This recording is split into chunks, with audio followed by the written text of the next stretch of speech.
The Bible passage for this morning is Nehemiah chapter 3, which you can find on page 682 in the Pew Bible if you'd like to follow along. Eliashib the high priest and his fellow priests went to work and rebuilt the sheep gate. They dedicated it and set its doors in place, building as far as the Tower of the 100, which they dedicated, and as far as the Tower of Hananel.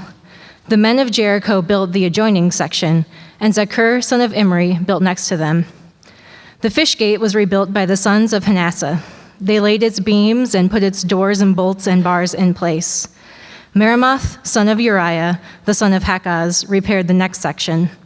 Next to him, Meshullam, son of Berechiah, the son of Meshezabel, made repairs. And next to him, Zadok, son of Bana, also made repairs. The next section was repaired by the men of Tekoa, but their nobles would not put their shoulders to the work under their supervisors. Then moving on to verse 8. Uzziel, son of Harhiah, one of the goldsmiths, repaired the next section, and Hananiah, one of the perfume makers, made repairs next to that. They restored Jerusalem as far as the broad wall. Raphiah, son of Hur, ruler of a half district of Jerusalem, repaired the next section. Adjoining this, Jediah, son of Harumah, made repairs opposite his house, and Hanush, son of I did practice this.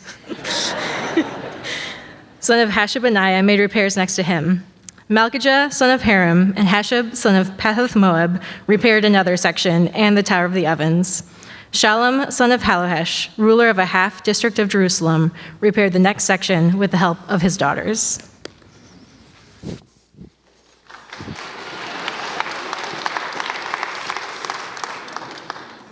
I just looked through the chapter and tried to find the hardest names and pick those verses for the reading. All right. What kind of sermon do you expect from that scripture reading, I wonder? I'm just going to make one up. How about that? Okay. One of the things that we talk about a lot is that Jesus demands faith from people, which doesn't mean just believing in fairy tales. It means having the courage to put your shoulder to things that are not something that you can put in your mouth. Believing in something bigger than that, higher than that, sometimes more immaterial than that, but in some ways more real than anything you can touch or feel, including God and everything that God stands for, and believing that with enough courage to act. Okay, now, the question is that once you believe that God demands faith for salvation, then what do you do? What is that faith for? Right? You can be like, well, it's for being saved. And that's a beautiful little circular logic tautology. It's true. You want to be saved. Faith saves. What do you do with faith? You're saved by it. Then what happens with the salvation? You have to have faith. But that's not really the point, right? Salvation is for something. What's it for? Faith is for something. What is faith for, right? And I think what we're going to see in Nehemiah, and I think you can build this argument from the whole of the Bible, there's at least two things. One is you can attempt great goods. You should have the courage to do things in the present world and life that you live in that you know are good because of the thing you have faith in and because of the courage it gives you, right?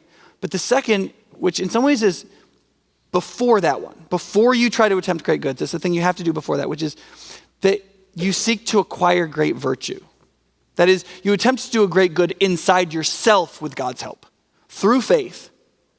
What's the faith for? The faith is to pursue God. What does that mean? You can't actually chase an incorporeal spirit, okay? So what does pursue God mean? To pursue God means to seek to grow in your character so that while still being yourself, you are more like him in his character. Does that make sense? So that you are the most Christ-like or godly version of yourself, true to your humanity and temperament, but true to his righteousness and truthfulness and holiness. Does that make sense? Now, one of the family of virtues that must be pursued, that might be the most unpopular, is one that Jesus talked about in the Sermon on the Mount.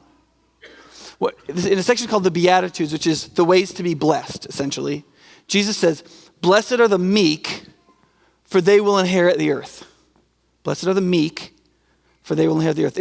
It's soundly America's least favorite beatitude. right? For a couple of reasons. What does meek actually mean, right? Like on one level, sometimes when we think of meek, we just think of the poor, the dispossessed, those who are of low station. And in one sense, meek does mean that, right? Meekness is in some ways a lack of haughtiness, a lack of believing in your own self-importance in terms of the modesty of your manner. So in one sense, meekness is most likely the behavior of the poor because the poor aren't considered important. They're not given power. They're not in a position to be haughty about their station. And so they tend to be realistic about it and they tend to be meek, right? But everybody hates that because if what that means, that either means this. Either the people who don't have anything are going to get everything, so there's no sense in trying to get anything, right? It's the worship of poverty, which is not a particularly Christian doctrine. The aid of the poor is a Christian doctrine, but the love of poverty is not, or the deification of poverty isn't. Or it means something like this, being unassertive, which Americans fear even more than poverty, right? Which is like that you would have to back down or like not be pushy.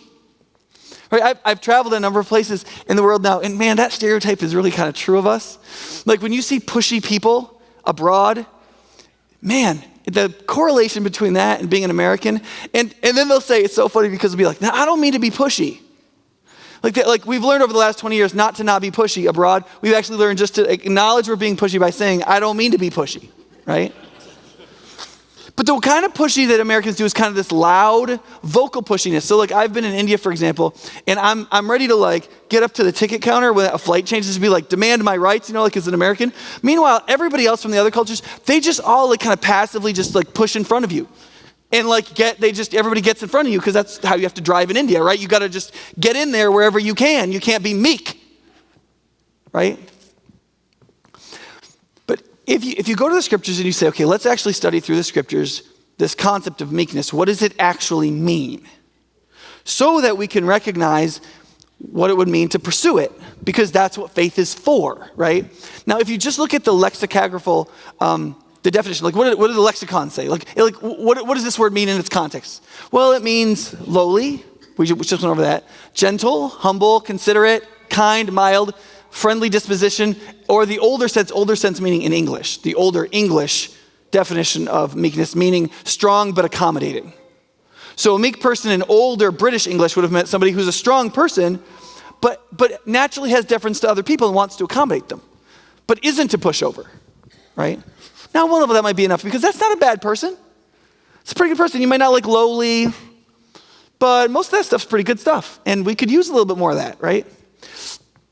But if you push it a little further, if you look at the characters in the Bible that are we're told that they have profound meekness.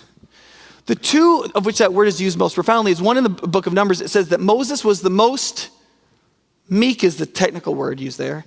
Meek man on the face of the earth. Now, which is kind of funny because Moses, the meekest man on the face of the earth, faces down the greatest empire of his time, faces down the greatest king of his time, faces battles, is chased by armies, divides oceans,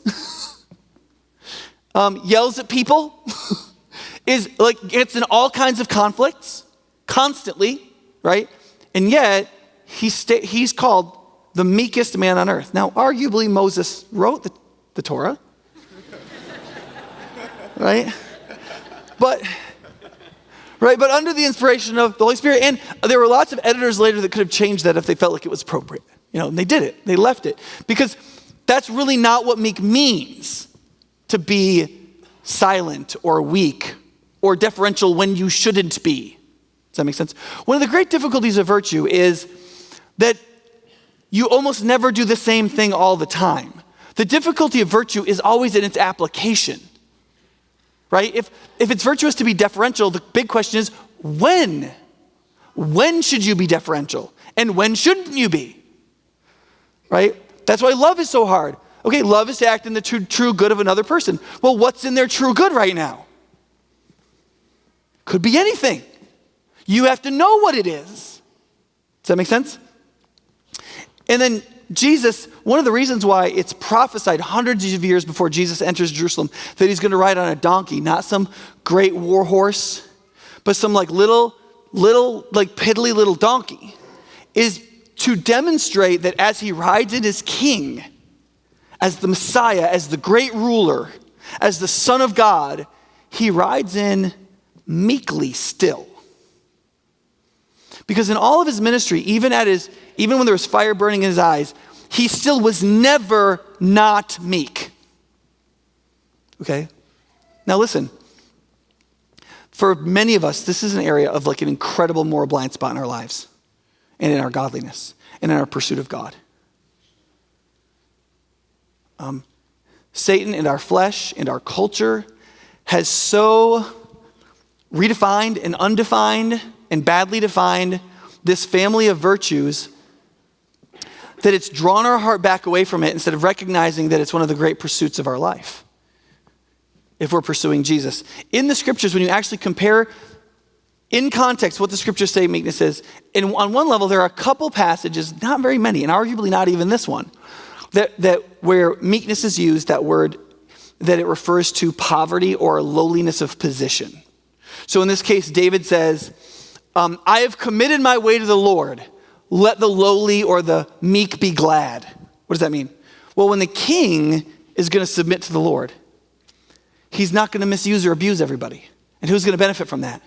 The poor, because they're the easiest to abuse, so they can be glad, right? So arguably the best definition here is that refers to people who are in poverty or lowly in terms of their social position. But as you move through the Bible, for example, in 1 Peter, Peter's talking actually to women in that context about modesty, and he says, listen, don't be the kind of woman who dresses it up and then is loud and like tries to take over the room and push everybody else to the margins and be the center of everything. He says, instead, in meekness of spirit and godliness, adorn yourself that way. Right? What's the essence of what's the word I'm looking for here? Modesty. Modesty is not just not showing your biceps or cleavage. Modesty is recognizing that you should not promote yourself above others in any other way than a virtuous way. So in the Bible, the only way to rise in your prominence in the body of Christ is by becoming more godly, more loving, more meek, more honest, more broadly good. And then respect ought to be afforded you for that pursuit and that development. And people would listen to you and honor the wisdom that God puts in you. And so there is a way in which your status rises in a good way. And in the body of Christ, that's really the only way. And anything else is immodesty or a failure of the virtue of meekness, right? Meekness is a family of virtues, and modesty is one of the virtues in the family of virtues that make up meekness. Does that make sense? In Zephaniah 3, that's the one about Jesus entering on the foal, where he's coming in on a donkey and he's lowly in spirit and meek. It literally says in that prophecy that he's coming in to demonstrate that your king comes to you meekly. Right? And then this last one in Psalm 37, meekness is contrasted with unrighteousness. Like the idea is that there are the wicked and there are the meek. I'm going to take you through this just quickly. So the red is the evil men, and the blue is what those who follow God, who have faith, are commanded to pursue, okay? So this is a Psalm of David. He says, do not fret because of evil men, or be envious of those who do wrong. For like the grass, they will soon wither, and like green plants, they will soon die away. Trust in the Lord and do good. Dwell in the land and enjoy safe pasture. Delight yourself in the Lord, and he will give you the desires of your heart. Commit your way to the Lord. Trust in him, and he will do this. He will make your righteousness shine like the dawn, the justice of your cause like the noonday sun. Be still before the Lord and wait patiently for him. Do not fret when men succeed in their ways, when they carry out their wicked schemes. Refrain from anger and turn from wrath. Do not fret. It leads only to evil. For evil men will be cut off, but those who hope in the Lord will inherit the land. A little while and the wicked will be no more. Though you look for them, they will not be found. But the meek will inherit the land. Land and earth are the same word in Hebrew. And enjoy great peace. The wicked plot against the righteous and gnash their teeth at them. But the Lord laughs at the wicked, for he knows that their day is coming. So one of the ways to interpret blessed are the meek for they will inherit the earth, is to say, well, that's probably the poor, and then they're going to get the earth in the end rather than people who claim to own it now. That's one way. Another way to interpret the Bible is to say, is this a quote from somewhere? You see, that beatitude is literally a quote from Psalm 37 in the context of Psalm 37. And the blessing is that the meek will inherit the earth. But the meek are parallel to those who hope in the Lord. Meekness in Psalm 37 is categorically godliness. It's those who trust in the Lord, do good, delight themselves in the Lord, commit their way to the Lord, hope in the Lord, seek righteousness, wait patiently for the Lord, and have a kind of emotional stillness. They're willing to wait on the Lord. They're not in a rush. They don't have to make it happen themselves. Because you know what happens when you want to make it happen yourself? These things. You want to do evil and you're envious of people who have the, quote, guts to do it. Or you fret at evil. Do you notice that the word fret is in there twice? Like being anxious about.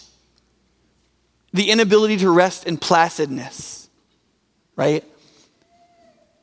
Wickedly scheming, releasing anger and wrath, plotting, and the gnashing of teeth. You'll see that 3 of those are specifically related to outbursts of anger and intemperateness.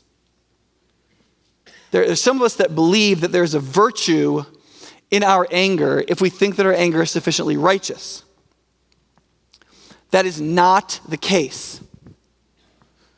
The exposition of anger is only righteous when it is specifically necessary for the good of the thing you're working on that has nothing to do with your personal self-interest.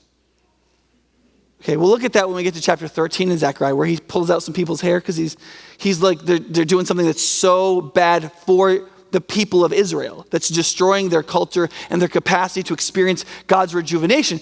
He doesn't do it about himself. You'll see this in this passage. When people won't help him, he doesn't attack them, right? And so if you're here and one of the things that is going on in your life is you know that just being angry for fun is wrong, or being angry just to hurt people is wrong, but you still have intemperate outbursts of anger, either yelling and saying things you should not say, or being really snide and cutting, or, and you think that it's justified because like those people have hurt you, or you're kind of right, or if you don't do this, they're gonna keep doing that. They're gonna keep behaving that way, right? Listen, especially that last one. If you don't do this, they're gonna keep behaving that way. That is literally the opposite of waiting on the Lord. Literally the opposite. And it is categorically among the behaviors of the wicked. And therefore categorically not an action of faith, not what faith is for. Faith is for stopping, waiting, and trying to figure out what the most constructive thing to do you can possibly do in the maximum amount of gentleness. Right? When Paul is writing to the Corinthians in 2 Corinthians, he is so angry at how they're behaving. Right? And he says, I appeal to you. He doesn't say, I'm going to kill you. He says, I appeal to you in the meekness and gentleness of the Lord to stop these things. You say that I'm meek in my letters, but bold in person. But my goal is to write you this letter so that I don't have to be bold when I come to see you in person. And probably the reason why he was kind in his letters and bold in person is because you can't be bold in writing without looking like a jerk. You always get what they call keyboard courage, right? Where like, you think you're being nice, but you're really not. You just can't do that in writing. It's why you don't send corrective emails to people, right? Only in person can you push a little bit, whereas like you see the person in front of you so you can properly empathize with them, and they're a real person to you because you're literally talking to them right in front of you, and you can see how they're reacting to what you're saying, and you can see how much you have to push based on how they're responding. It's the only way to really push is to do it in person, right? And so Paul wasn't hard through his letters, relatively speaking, to when he was there. Okay. So what's important to recognize is that meekness is gentle, calm, the gentle calm of humble faith, and meekness is a family of virtues that includes the fear of the Lord, faith, humility, gentleness, deference, temperance, forbearance, prudence, hopefulness, etc. There's some people who are kind of like, because the continental philosophers of the last century said, Christianity has all the feminine virtues. Faith, hope, and love. Jesus was the pansy little savior. right? And so he thought everybody should have faith and believe no matter what was happening, and we should all love each other, and we should all have hope in things. But the Romans and the Greeks had the masculine, virile virtues of temperance and prudence and courage and so on.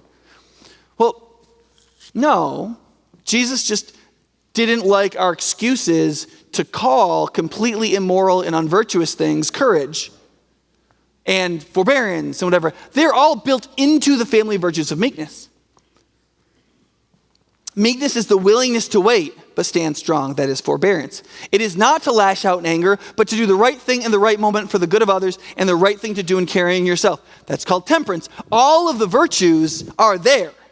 They're just covered over with the amount of faith and humility necessary to do them well, i.e., meekness.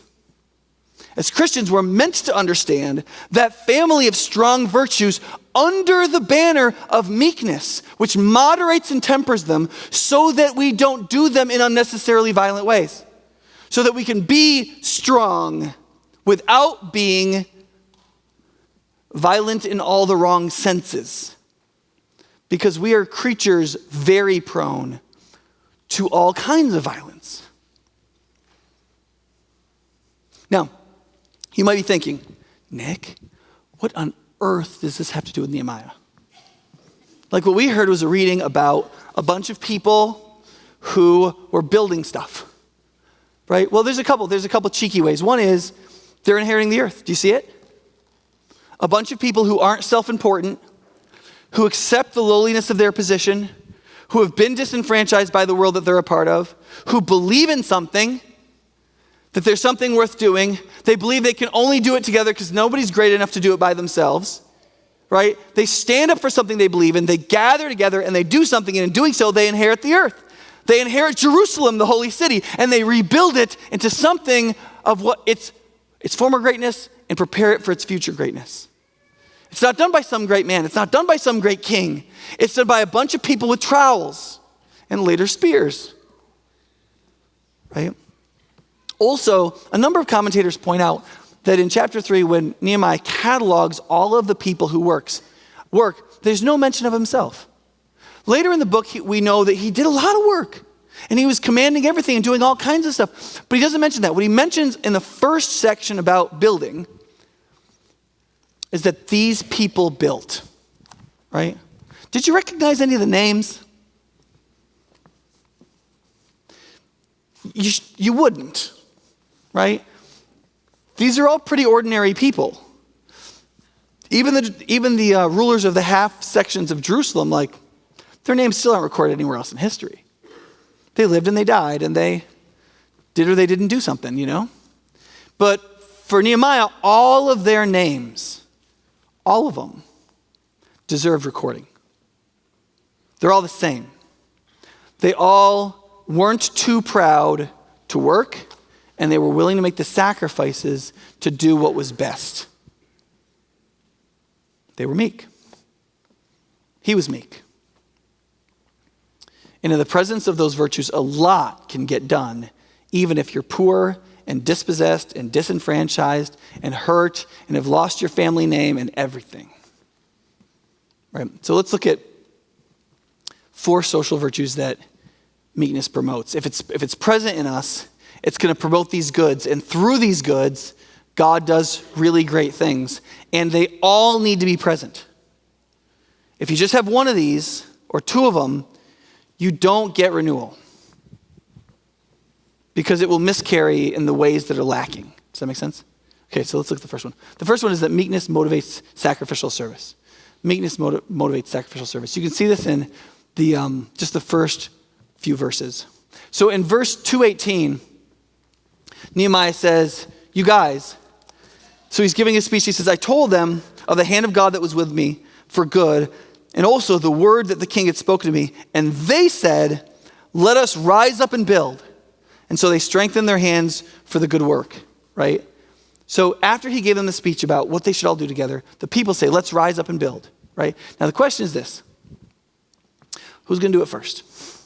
Because you can have a really great idea for a really big project, and everybody can say that they want to do it, But until that first down payment gets paid, until the first donation comes in, until the first person shows up with their shovel, you don't have a project, right? And it says that this guy, Eliashib, who is the high priest, and the other priests, these are not people used to manual labor, mind you. All right? These are people who have like non-discolored fingernails. Do you understand? Except for like sheep's blood. You know, I guess I shouldn't push that too far, right? And they decide like, we're gonna start. We're gonna be first. And so they all rise up and they start to get ready to build. And meanwhile, he goes through a bunch of others and he gets to verse 5 and he talks about the people from Tekoa, and he says that the people of Tekoa came and worked. And then the version that was read, you guys said, but the nobles wouldn't stoop to work under the direction of their supervisors. The direction of their supervisors. The English Standard Version translates it, wouldn't stoop to serve their Lord. Now, in some sense, Lord there is ambiguous between the Lord Nehemiah, who has the authority to run this thing, that is, they wouldn't work with him, or it could mean the supervisors, and sometimes they translate the supervisors because the word is plural. The word Lord is actually lords, plural, right?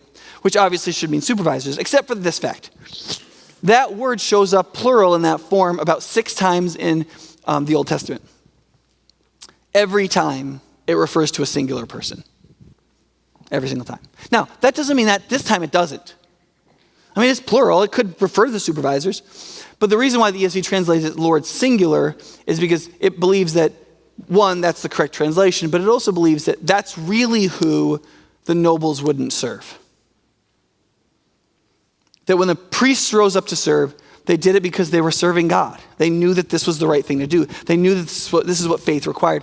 And the leaders of Tekoa just didn't. But it didn't stop the people from coming. And they came from everywhere. And they served and they did stuff. And they did it so much, and they worked so hard that in only 52 days, the wall of the entire city was rebuilt. And so when people actually are meek, when they're not so focused on themselves, their position, where their status is, where they stand, it's easy to care about something else and to realize, because why won't we serve, right? We won't serve because it's a transfer of wealth away from us. Service is always a transfer of wealth away from us. Now, sometimes in that service, different kinds of wealth come back to us, right? And part of growing as a person, being mature, is realizing that many times when we serve, even more value comes back to us in different ways. Friendship and love and increased solidarity and all kinds of other things. But the reason people don't serve is in a certain kind of selfish immaturity. We don't want to make the value transfer. We don't want to take our time, our money, our capacity for work, our energy, our privacy, our leisure, and transfer that wealth to some other person or group. We just don't want to do it. Why would we do that? Why would we get rid of some of our wealth? But when somebody is meek and they realize that's really not the goal, that's not what faith is for, that's not why we're here, that transfer of value doesn't matter so much. Because what they want more than anything is to be the kind of person who serves. And when you want more than anything to be the kind of person who serves, then by definition, nothing else can keep you from it.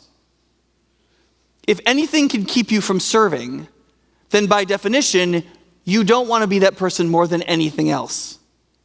You want to be that person more than anything else except that thing. And real meekness makes us the kind of person who wants to be that kind of servant more than anything else. The second thing is that meekness creates the momentum of solidarity. Right? There's something about meekness when the people leading don't care who gets the credit.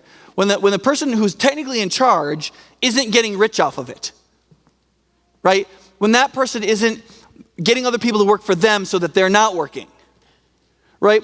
For example, one of the not great leaders of countries in the 20th century was Benito Mussolini, okay? Mussolini was a fascist dictator, not a nice guy, okay? So why did Italy fall in love with him? My grandfather, for example, was serving in the Italian military, and in the first few years of Mussolini rising to power, he thought he was going to be a great man and really help Italy, right? Even though my family had a long history of being a separatist in Italy.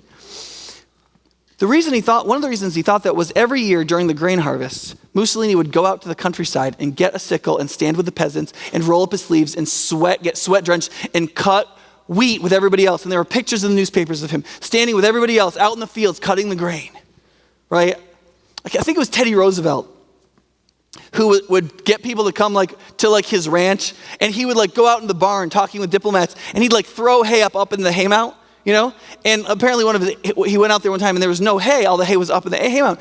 And he said to his aides, why is all the hay up in the hay mount? Don't we have any more hay? He says, well, you threw all the hay up into the hay mount when the French diplomats were here. So now with the German ones, you're supposed to throw it back down. But there was a certain kind of I'll do it with you sort of virility to him. And people really like that about him. People really like that. People follow people who they think, you're in this with me. And if you're in this with me, I'll do it with you. Right? All the times I've been successful in rallying people my whole life, I've always said, I'm not going to get anything out of this.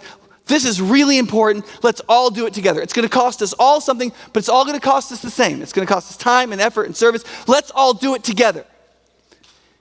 Right? When you know somebody's going to make their name off of it or make their fortune off of it on your back in service, you don't want to follow them. Right? And everybody knew the way Nehemiah acted from the day he got there to the day he left.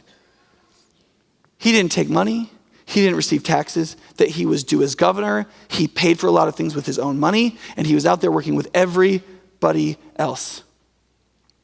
And what happened was that led other people to do it as well, right? So, for example, there's one of the half rulers of the city of Jerusalem was out there working himself and his daughters. Okay, now listen, not only do daughters not normally do this kind of work in the ancient world, but these were the daughters of a nobleman. They especially would not do this in the ancient world. And listen, I don't know if you've thought this through, but this is actually pretty dangerous work. Because they're building with multi-100-pound stones.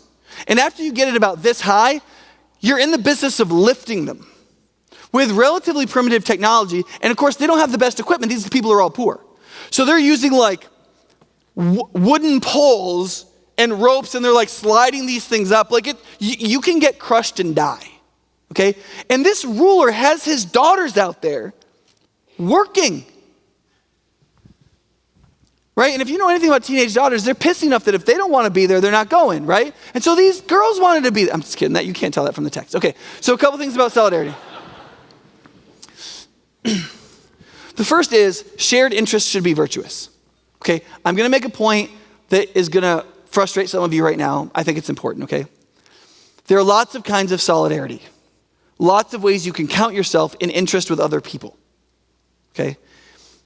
In the United States right now, we are probably practicing the worst form of solidarity, especially in our political process. Sometimes people call it identity politics. That is, that you are in solidarity with the people of your race, you're in solidarity with the people of your gender, you're in solidarity with the people of your sexual preference, you're in solidarity with people who are just like you for some reason, okay? Now, I'm not saying that can't be a solidarity, okay?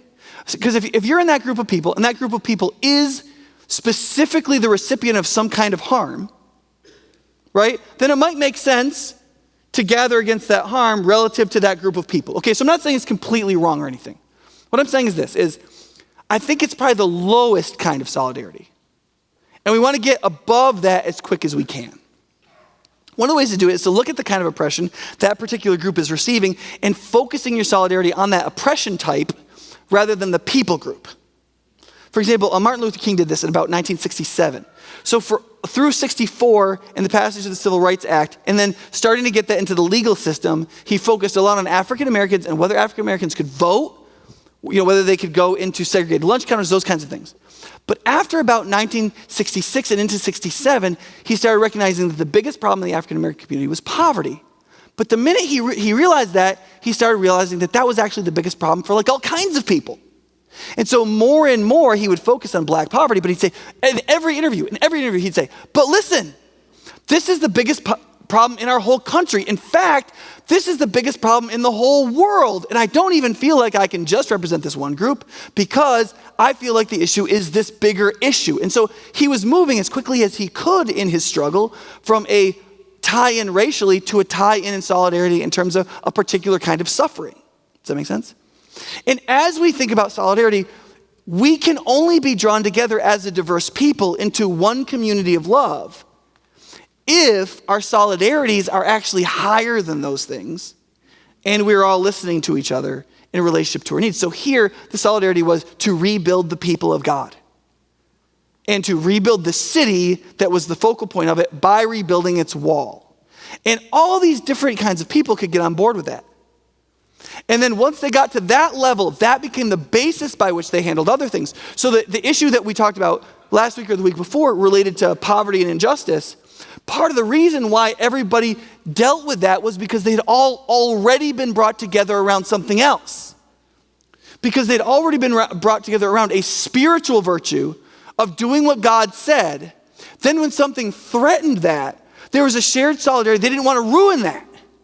And it led to all kinds of different means by which to deal with the lesser or the auxiliary injustice. Does that make sense? And so be careful with your solidarities. There are many that are legitimate, but that we still want to move beyond to the next higher spiritual level that creates more solidarity with more people as soon as we can. Because our goal is a unified people of love that are profoundly different from each other. And if we stay in our solidarities with people who are just like us, we can't ever do that. Does that make sense? Okay, the second is solidarity never includes everyone. I know the goal is to include everyone, but it never does, right? When the people of Israel came back from Persia, something like 42,000 people returned. And more had returned since then. Not in the high tens of thousands, but more people. Nothing like that percentage, that number of people worked on this wall. A few thousand people. He could list a number of families. And that's it, man. A bunch of families and 3 towns sent people. Right? And that's it. And those people and their kids built the wall of Jerusalem. Maybe 3% of the total population within 10 miles of the city. Probably less than that. I remember at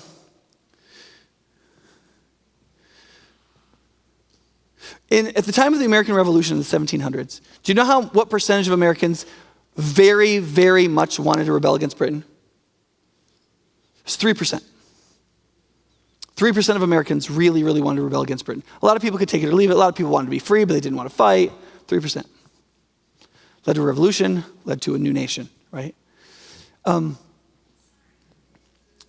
There's a lot of ways in which things function like that. Very small percentages of people who believe very strongly in things and are willing to sacrifice anything to accomplish them can accomplish them. Now, that doesn't mean that their goals are good. You can look at situations in history in which very small percentages of people who wanted to do things that were very terrible were 100% committed to them and were successful and destroyed entire societies and created death camps and graves in which millions of people were buried. And you can also find groups of people, very small groups of people, who believe something very strongly and they pushed for it with moral argumentation, and they were incredibly successful in transforming a society or leading to some great good. Right? You need to realize that if you're going to serve something, you cannot be dissuaded by how many people are getting involved. You can't. If you believe it's right, if you believe you're called to do it, it doesn't matter how many people are willing to do it with you. Right? Down to the smallest group of maybe your marriage stinks and you don't know that your spouse is going to make it better with you. Okay? Not everybody's involved in solidarity, guys. You might be on board with that for a while before your spouse gets on board with it. It's fine. You might be on board with having a good relationship with your kid or your parent, and they might not be in solidarity with you. And that's fine. If it's the right thing to do, it does not matter how many people do it with you. You do it. Because as you do it, more people will gather. More people come. You'll see this in Nehemiah. After they build the wall and after they make some progress, and then they have to actually find people willing to live in the city because the city's empty. Now that the wall is built and now that there's security and now some progress has been made, now people that wouldn't have got involved in the building of the wall will now choose to come and live in the city, which is still a big sacrifice, but it's not as terrifying. And their courage has grown and their cross has been lightened. And so the thing progresses. Not everybody's involved. Also, solidarity really can exist between very different people. If you look at this list of people, it's all kinds of different people from all kinds of different places. from all kinds of different occupations. There's rulers, there's poor people, there's peasants, there's servants. We find out in chapter 5, there's people that can't even pay their bills. There's other people that are rulers, there's men, there's women. There's people who are goldsmiths for a living. Goldsmiths are also people who usually do not do manual labor. And perfumers. Okay, those are the last people. Like, you could tell that those guys probably didn't get to swing hammers. You know what I mean? The masons are like, how about you do that over here and we'll do this, right? But they were there and they worked and they did their thing. Does that make sense? And they helped each other. It was an extremely diverse group of people, but they all shared a particular belief. And that's why what you're calling people to solidarity around is critical. Because in some ways it determines how God will call them in and how things will progress and whether or not your cause is just enough to even call people who were formerly enemies of it in. Does that make sense? And then lastly, don't assume the motives or the future. When you're in solidarity with people, when people are willing to work with you on stuff, don't assume they're going to be with you forever, and don't assume you know their motives. Just be glad for them, and then don't throw a hissy fit when they leave. I remember when I first got into pastoring, Doug Pennington was my pastoral mentor. He was a senior pastor over me. And he said, Nick, one of the things you're going to find in ministry is that people are going to leave you. People that you thought would be happy with what you're doing and wanting to follow you in where you're leading spiritually. And the thing is that they won't leave you when you think they're going to. So there'll be some like big, difficult, you'll have like a big building campaign and they'll give generously to it. Or you'll have some like big dust up in the church and they'll be on your side. And then there'll be like some argument over a vacuum cleaner and they'll leave and go to another country. He's like, it's so weird. He's like, I've been in this for 25 years. He's like, it's just always realize that as you're not as important as you think you are. People are not as loyal to you as you want them to be. Like, that's just how life is. And listen, when they're here, you lead, you love, you pastor, you help. And when they go, you bless them. And that's just all there is to it. Because people are not going to be with you forever, right? Now listen, why am I telling you that? Because I don't want you. No, it's not because I don't want you to leave me. It's because that's how life is. It's not just ministry. And anytime you try to lead anything, and anytime you try to do anything, people are not going to revere you as much as you wish. They're not going to follow you as hard as you want. They're going to leave at times where you didn't expect them to leave. Things like that are going to happen. So, for example, Eliashib, the high priest, the first one to rise up and build with the priests, by the time we get to the end of the story, he's the big betrayer. It's terrible. We'll get to it in chapter 13. He's the worst person. The elders of Tekoa that wouldn't submit under Nehemiah's rule or wouldn't submit to the Lord by building, you'll notice that you're like, well, he did say negative things about them. I mean, he said that they wouldn't stoop to yeah, but you know what? That's all he does. He could have told them, listen, if people come and attack you, we're not coming to help you unless you come and build this. Or we're not going to send you the food things, or I'm going to report you to the king. Or like Nehemiah could have decided to stick it to those elders. All their people are coming, what's wrong with them? Right? But Nehemiah was what? He was meek. And so he said, do what you're going to do. He told us one line of the truth, and he left it there. And then he was mostly thankful for what the other people of Tekoa did.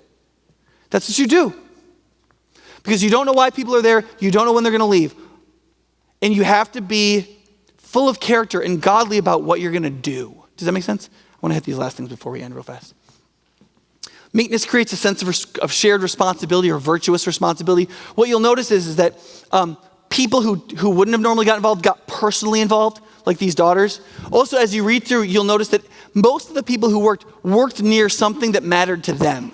So the priests worked near the sheep's gate, which is where all the sacrifices came in, that was right next to the temple. Most of these people worked right in front of their own houses.